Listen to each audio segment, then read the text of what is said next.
The wind is a storyteller. Listen carefully when it whispers at your ear. And it will tell you that which was and that which may have been. Listen. This is a story of men and dragons, and a war that did not have to be. Listen carefully and follow. Once, long, long ago, across that bridge of time you crossed and you bore to us, there was a very small island, which had only 2 small villages. Macau was on the sea, so the people of that village were fishermen, of course. They shared the secrets and the gifts of the dark ocean.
The men were always too busy with their work to climb the great mountain. And for another thing, they were afraid. Both villages shared a common legend that 9 dragons lived deep inside the mountain. They had never seen the dragons, of course, but they knew that they were creatures of claw and scale, with teeth as sharp as bitter words and breath as foul as swamp air at night. All their breed had died away, the legends say, but these 9 remained, soaring on their great leathery wings across the waters to the dark caverns within the mountain. That the rhythm of life was broken, just like the surface of a pond when invisible winds skip lightly over it.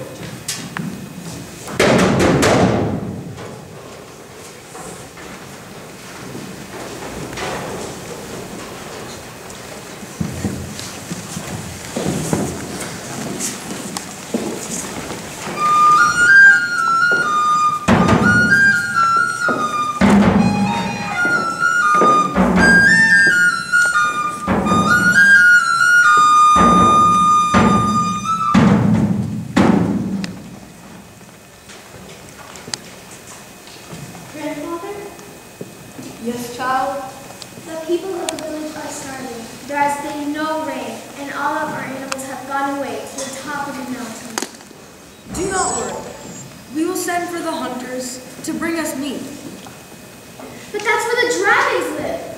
The dragons are not to be feared. Go now. Play with your cousins.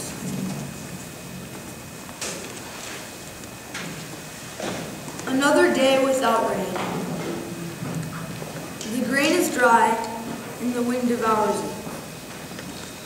The game animals find nothing to eat, so they have gone higher into the mountains. We must feed our children. Track the animals as high as possible, but bring back meat. Grandfather, can I please go with them? I've been practicing. No, you cannot go. It is too dangerous, and you are too young. Run along. And so was that the men of Makai was seen by the people of Wangsu. They seen the people come and go, and they returned to Grandfather Elder and told the Elder all that he had seen throughout the long afternoon.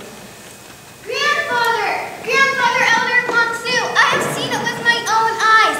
Beyond the mountain, there is another village where the people receive food from the wide water. What is their secret for persuading the wide water to feed them? I do not know. Some throw blankets into the wide water. Perhaps they are gifts, and so it feeds them. Blankets? Is the wide water so cold? I do not think so. The blankets were full of holes. If I were the wide water, I would not think it such a fine present. The blankets were full of holes? Like the webs of spiders. And some men stabbed at the sea with a split wand with sharp points. Perhaps they threatened the wide water. Is the wide water to be threatened by a split wand with sharp points? I would think that it would swallow without resisting. Is this not the lesson the wide water has taught us? To win by yielding? Grandfather was all food. Please. I mean, what sort of people is it that would threaten the wide water that feeds them? Barbarians, of course. I mean, their young women are pretty, but they must be poor, for they hardly wear any clothes. The ocean nibbles at their bare toes as they throw the blankets into the wide water. Are they playing games with the wide water? Is that the secret that makes the wide water feed them? I don't know. They're pagans, barbarians. They even drink the milk of the coconut. Can they not make wine from their rice? Have they no goats to milk? I saw none. They're primitive people. They pound the empty gourds and shells to make music. Have they no reed pipes? No bells? No drums? I heard none, and apparently they do not hunt, for I saw no long bows or throwing spears. Is it so? Do you feel that these barbarians would share their food with us? Do you think? I do not think so. They are not like us. Their skin is brown, like the fur of the great bear, and their hair is black, like the rich earth. And you feel that these barbarians have no hunting skills? I do not think so. Then the problem is we must feed our children, but we have neither grain nor game animals. The barbarians on the other side of the mountain have food, which they take from the wild. But being barbarians, they would not share their food or secrets with us. Then shall we prepare for war? We shall speak of it with the others.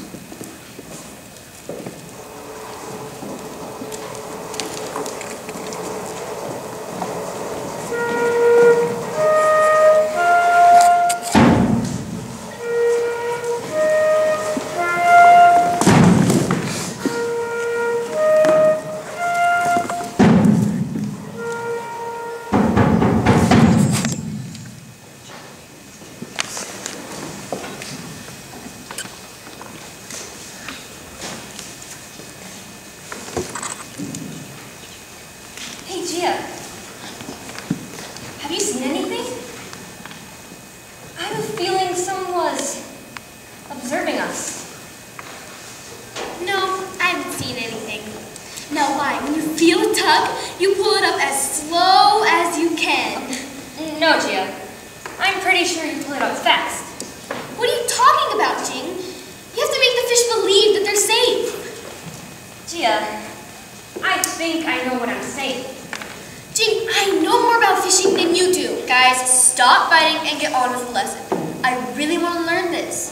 I don't know about you guys, but I'm going to be a great fisherman. Well, you're doing a good job. Look at the abundance of fish we have received. Yeah, that's actually right. But this is not common. We usually don't get this much fish. Well, it's more than enough, so we shouldn't be complaining. But how is it possible that we've caught so much? Well, the water's been very generous this season, and we're very thankful. But this is too much. We don't need this much. Won't it become spoiled and poisonous before it's time to eat? There's nothing we could do about it. Perhaps we should return it to the wide water. Hey, look, there comes Grandmother Elder. Hello. Hello, girls. What are you doing out this early, all the way down by the wide water? Gia and Jing were teaching me how to cast my line into my bait. Very well. taking an interest in fishing.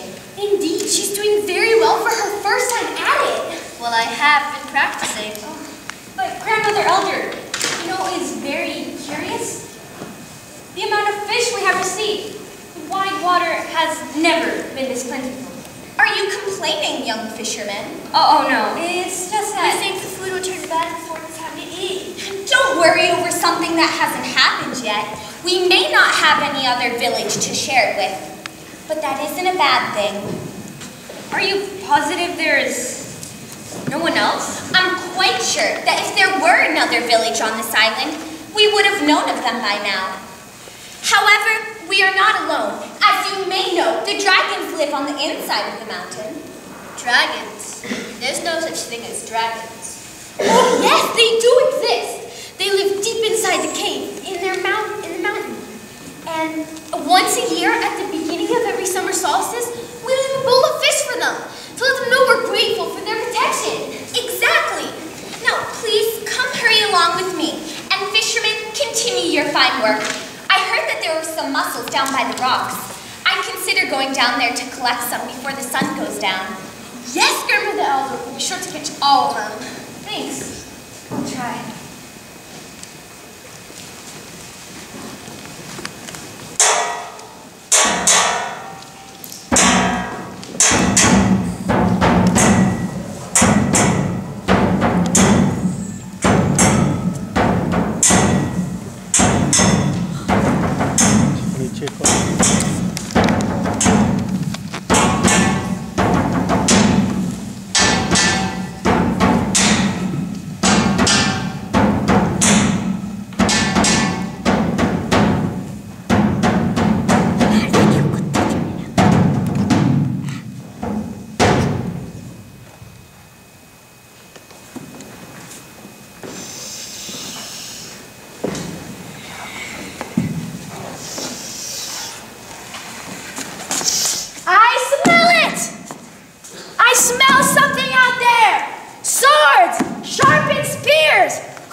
There's never been a war on our island, I do. That, dear PC, is due to the simple fact that the people of Guangzhou did not know that they were sharing this tiny crest of an undersea mountain with the Makai. What? Pihai means that a man of Guangzhou has now looked upon a man of Makai and seen that they are different. So naturally, there will be war. Precisely. It is characteristic of most humans that they cannot live together in peace for any length of time. After a while, they forget all the pain and the agony, and they march against battle. I agree. Humans cannot stand one another for longer than 5 years. 10, at most. After that, brothers kill brothers, husbands abandon wives and children, and all follow the drum and banner. This strange behavior is called history. I have written several papers upon the subject. I cannot understand why which is a seed within their heart that urges them to kill things that they fail to understand, or what they believe might threaten them. Why else can you explain why that ridiculous knight named George started the quarrel with a great-great-grandfather? Think of it, to war again, what fun! Takes me back to the ancient homeland. War! The banners flying, spear points, impaling sunlight on their very tips. Yeah, fun. The tread of massive armies marching out for slaughter. And who's it this time that marches? And who's it to be slaughtered? Weren't you listening, Chunu? The men of Wongsu march against the men of Makai. I still cannot understand why. What does it matter why? It is glorious war! War! The bugles and the war cry, the heroism and the courage. The idiocy and the waste. What is all this to us, Yaitsu? We must fight too! Yaitsu, you a war lover, but my interest is music. What do I have to do with battle and blood? I can lift great rocks. We know, Paisia. Hear me, Shin Yu. What is it that stirs the hearts of men when they go to battle? The war song, the march, the hymn to home and country. War brings out the best in musicians. War kills music. And a writer and a poet. I agree with Chunu. War is not for musicians or poets. Sissy! I can move mountains. Well, small mountains. I can. We know, Bessia, we know. I agree. War is not for orators either. We speak the best in creatures. We're in pursuit of justice. We have a noble profession. War is none of our concerns. War is not for orators. Foolish! What is it that strikes the flame to the fuse of war? Orators! Carthage must be destroyed. Death to Sparta! Remember the Maine, the Alamo! Revenge! Revenge! Revenge! Yes, words can be moving. But you, Yaitsu, you're a warrior. And you, Chao Feng, you're an adventurer. And you, Passia, as she keeps reminding us, is the strongest of all dragons. You three are easily adaptable to war. However, Chunu is a musician, and PC is a poet. And I, as I said, am astoundingly eloquent. I am strong. Unquestionably, my dear.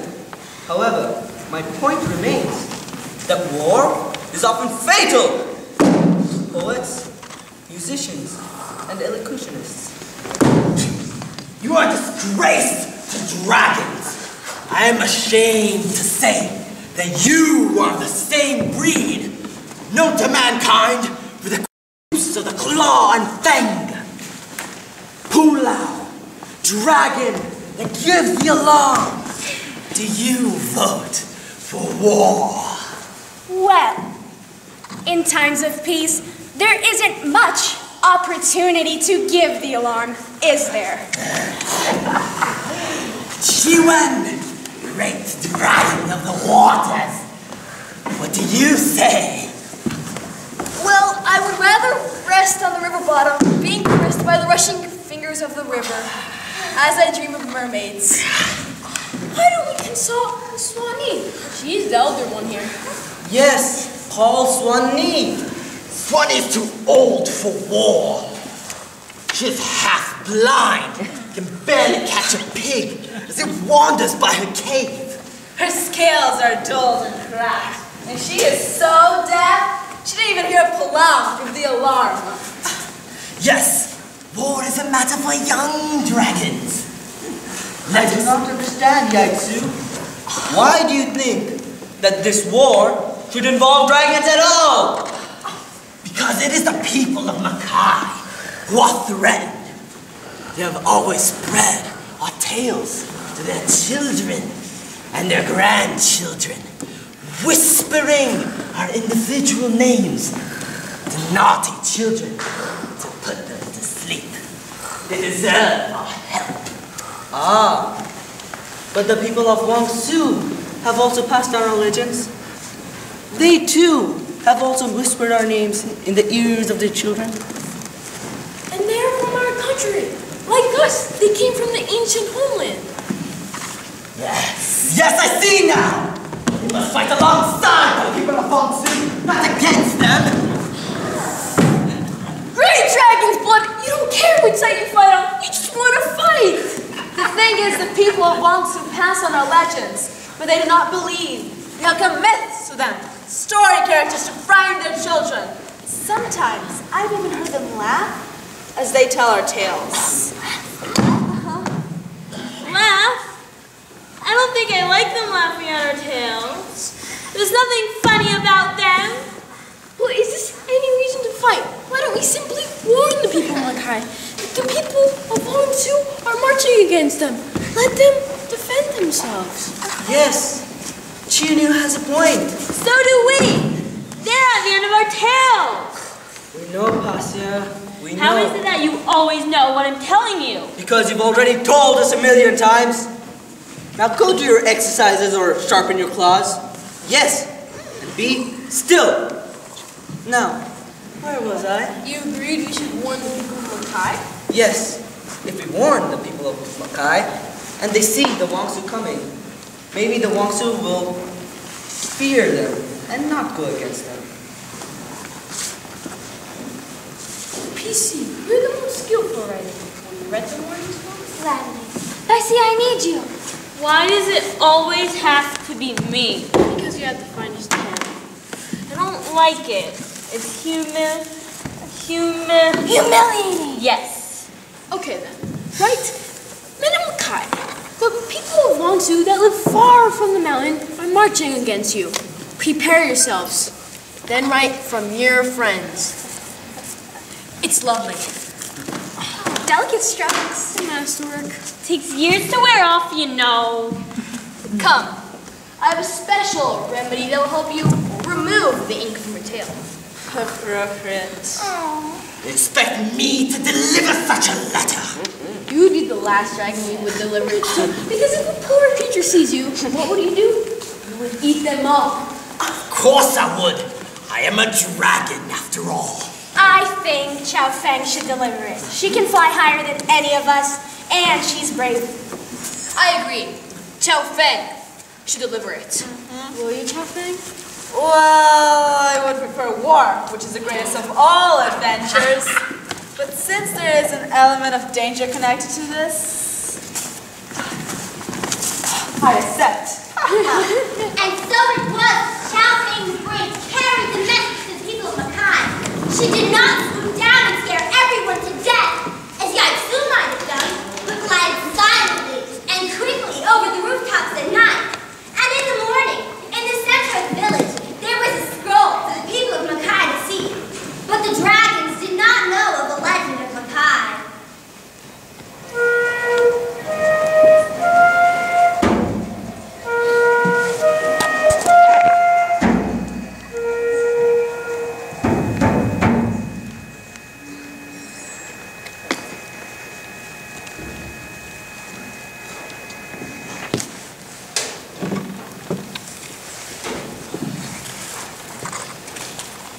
Okay, listen.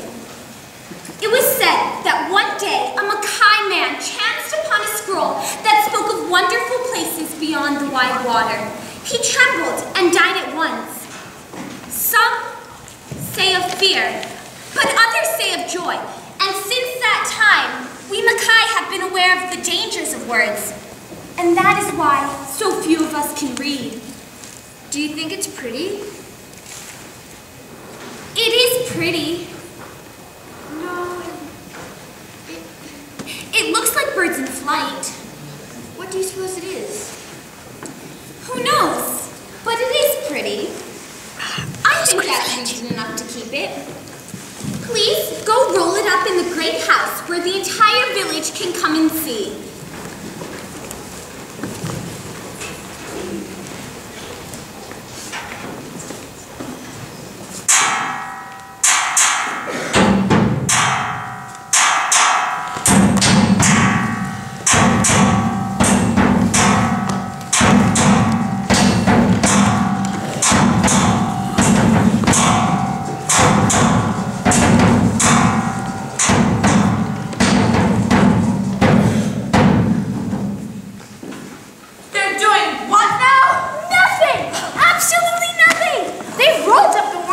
And put it in a house in their village, and they go about doing what they've always done. They are idiots!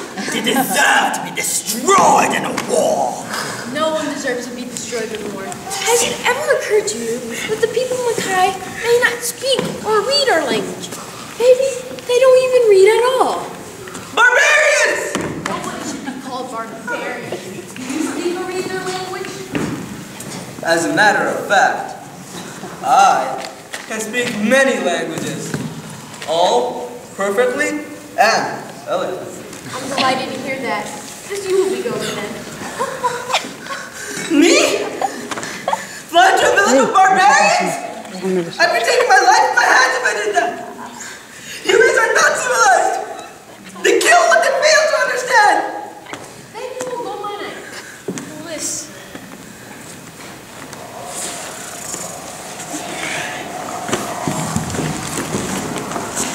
That night, which was moonless and dark as the soul of a man who hates, the people of Mackay saw something gleaming far beyond their village. Hail on thee, people of Mackay! Hail on thee. Hail on thee, too. I have come to warn you of the people of Wangsu. They live on the other side of the mountain, and they are coming here. I just knew it! We were sharing the island all along! The Wangsu are coming! But that can't... Who? Who are the Wangsu? The people who live on the other side of the mountain. What? Okay. Wait. It could be possible. Maybe they are living there. It is possible. They're real people that we're sharing an island with. Okay, just listen. If there was anything to worry about, it is when we will ever see them. Great Dragon, it can't be true. There are really other people on the other side. Yes, that's what I said. And they're coming here? Yes! What are we gonna do?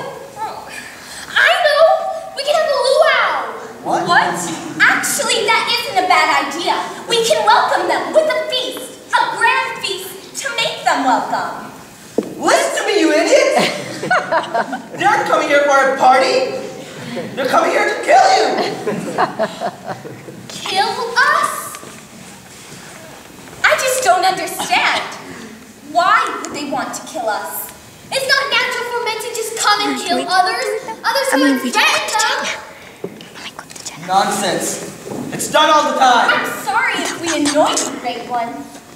But we simply do not understand. Why would they want to kill us? No, it all makes sense now. They, too, might have not known that we were sharing the island all along.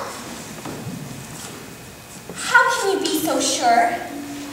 I am sure, because I have big eyes, as you can plainly see. My brothers and I can see from miles to miles. We have seen them coming. They will come down these mountains like a black wave of death. They shall have long bows and sharp spears, and their arrows will sing as they rain death upon you. Well, if they want war, we'll give them war. We'll prepare ourselves the way it's supposed to be done. They don't have the right to come and attack us, these Wangsu people. So, if they fight, we must fight back. We are not very skilled in these things you named, Great One. There is little we can do. There's nothing we can do. What? No! We can only prepare ourselves and have some... Like I was saying, there is little we can do. So we will simply wait for them.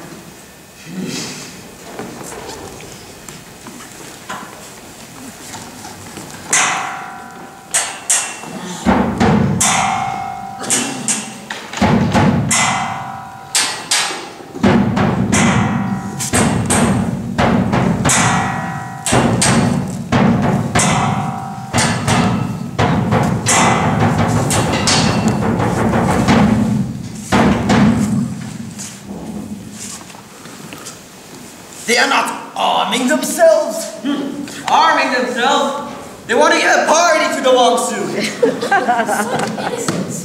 Such stupidity. It is as I said from the beginning. These innocent children of Makai must be protected. We dragons must defend them. I cannot let them be slaughtered. I have a plan. You can see it all now. Write this down. There will come these warriors of Wangsu. But first, we will dig a deep trench around the foot of the mountain. Our fires will melt the stubborn rock. Our claws will rip the earth. And Ji Wen will call to his sister, the great water.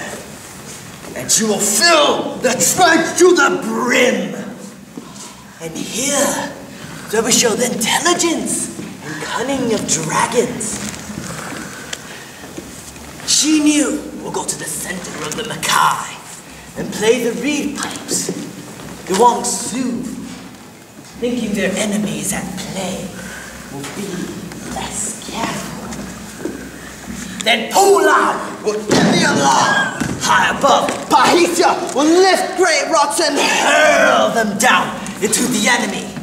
In their fear and confusion, the warriors of Wangsu will fall into the trench, where Ji Wen will be waiting to devour them. If they survive to reach the far bank, they will find Pia Hai, Chao Feng, and myself waiting to devour them. After all this has transpired, PC write a great epic poem showing the dragon's courage, which she knew was set to music, and the children of Makai will have a new bedtime story that will thrill their children and their grandchildren and make us as famous here as we were in our ancient homeland. It will be an epic, a masterwork. It will live forever. It's Swanee, it's the ancient one. She's awakened. I didn't do nothing wrong, did I? Of course not. This matter does not concern you, mother of dragons. So why don't you go back to sleep a little while?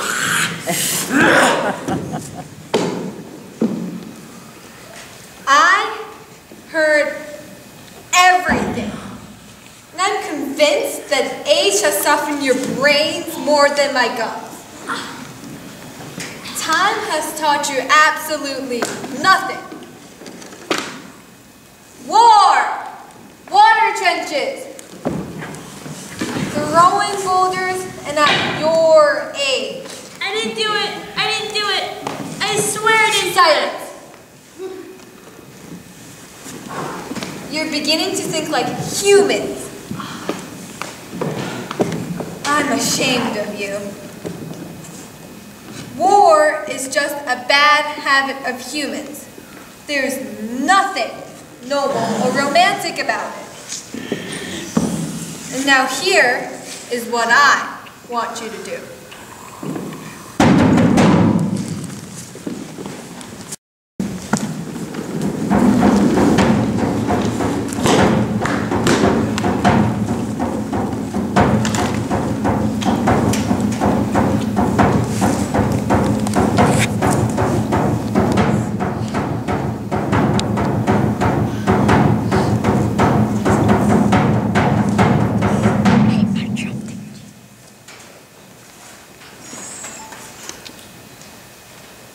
And that night, there was the sound of the wind and the flapping of giant wings.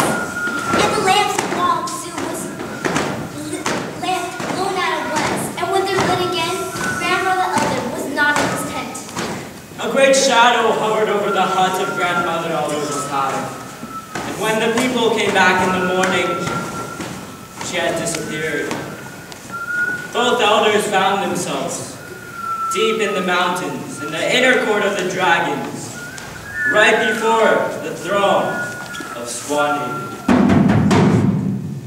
War Chief Wong Su, why do you march against the people of Mackay? Because we have no food. Our children starve. Our game animals, they have gone higher into the mountains. And we must feed our people. But why come with sword and fire? Tell us what you need, and we will feed you and your families. We do not wish you to feed our children. We will feed them. We're as good as you barbarians. Barbarians? Why do you call them barbarians? Well, because they don't hunt or make rice wine or play the reed pipe. They are not like us. Well, I do not play the reed pipe or make the rice wine. And look, my teeth are long and my claws are sharp. I am not like you. Am I, then, a barbarian? Well, no. You were a dragon. Remember that, because you're halfway to becoming a snack. You, Grandmother Elder Mackay, what do you say to this? If your pride will not permit our food freely given, then why not give us something in return? Give you what? We have nothing. I don't know. You say you are hunters and farmers. You say you know the ancient secret of the bear and hawk. You say, made the earth obey and feed you. Well, there are times when the wide water does not yield to us, just as there are times when the wind's face does not yield for you. Teach our young men the bow and how to read the path of the deer and fox, and we will teach your men about the secrets of fish far below in the dark depths. We will teach you how to weave fishing nets if you teach us how to throw a spear. All I'm asking is give us your friendship. But I don't understand. These are not words of a barbarian. You are like us in many ways. And you differ in many ways. Is that the cause to destroy one another? Well, no. Let me see. When the nets of your people are empty, we can, and we will feed your children. If the rains have fallen and the earth is fertile, we will bring grain and meat to your village. After all, we are both humans, and not what? Dragons. This is all very well, but what? Well, it occurs to me that the journey over the mountains is long and treacherous. His food will become spoiled before it reaches us, and our fish will become poisonous and tainted. before it reaches his village. Very well.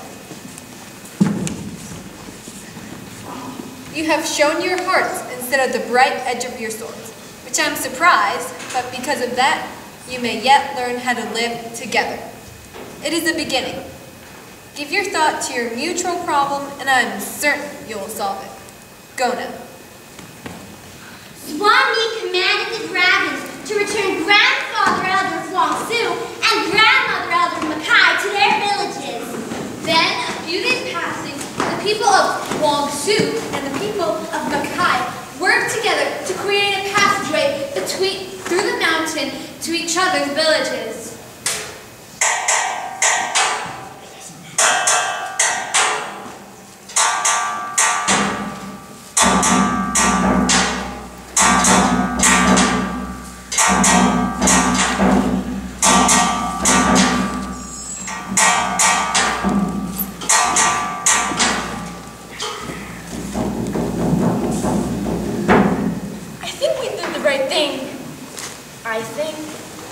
We could have done it faster.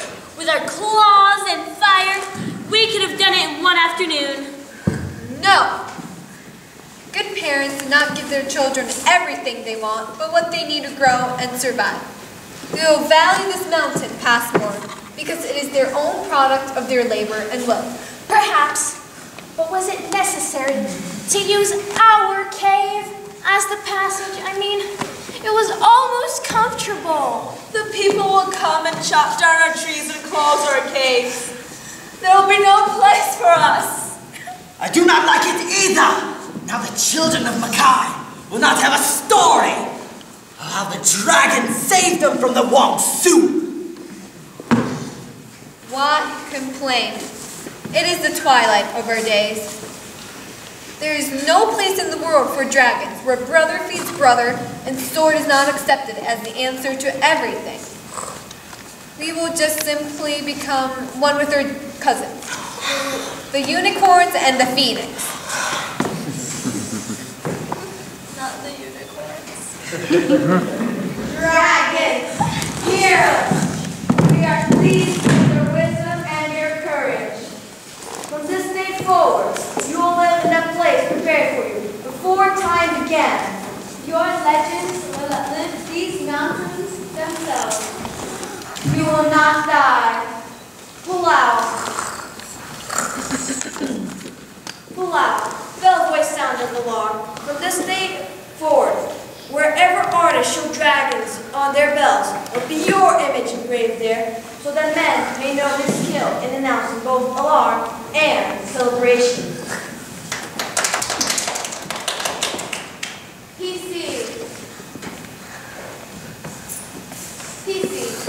Your words will never be forgotten.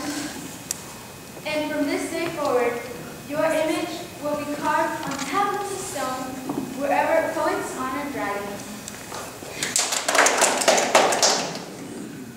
Junior.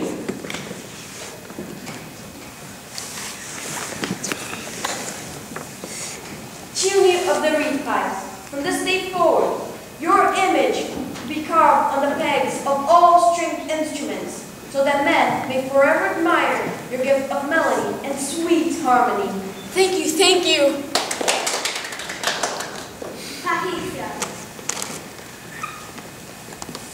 Pahicia, so that men may forever admire your strength. Your image will be carved on the bottom of stone columns that support the roofs of temples and great buildings. Ooh! Chao Fang. Chao Fang, the bold, the adventurer. Henceforth when architects carve dragons on the high eaves of temples, will be your image engraved there, so that men may know that protection always comes from the heavens. And you, Chiwen. Chiwen, lover of water, from this day forward, your image will be carved on the beams of all bridges, for you try to bridge the gap between those who would quarrel and those who would not.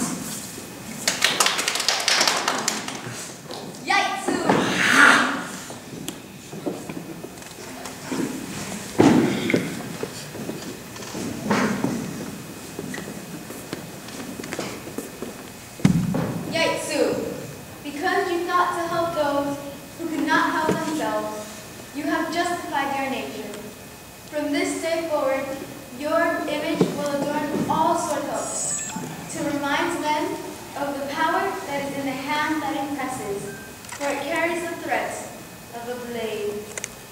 Sword hilts! I like it!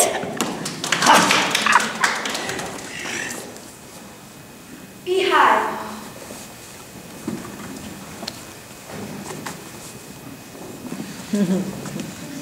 Beehive, eloquent dragon, from this day forward, your image will be depicted gloriously with exquisite skill upon all prison gates, so that men may know that you are the patron of both law and justice. Ah, such wonderful words. Swami. Swami, the wisest of dragons, the ancient one, the one who knew when to say goodbye, the first to see men as worthy creatures, capable of living in peace with one another.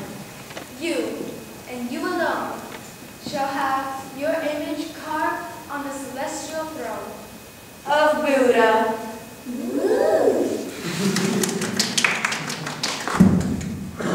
And so it was that the dragons made an unusual sound.